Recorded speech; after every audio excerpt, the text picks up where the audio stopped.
Para mag-schedule ng delivery date sa StockPoint, i-click ang kahit alin sa Contracts buttons. Dito mo makikita lahat ng kontrata na kailangan mong tuparin.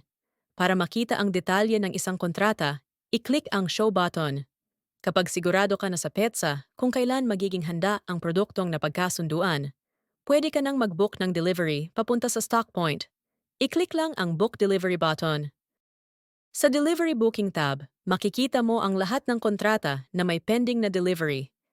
Hanapin lang ang kontrata na gusto mong i-deliver at i-click ang Select button para pumili sa mga opsyon ng petsa at oras ng delivery sa StockPoint. Kapag sigurado ka na sa mga detalye, i-click ang Book Delivery. Lalabas ang delivery order para ma-review mo. Kung okay na, i-click ang Proceed to Book Delivery. Antaing pondohan ito ng buyer ng 2 araw o higit pa bago ang delivery date at saka lang ihatid ang produkto sa StockPoint sa nakatakdang schedule.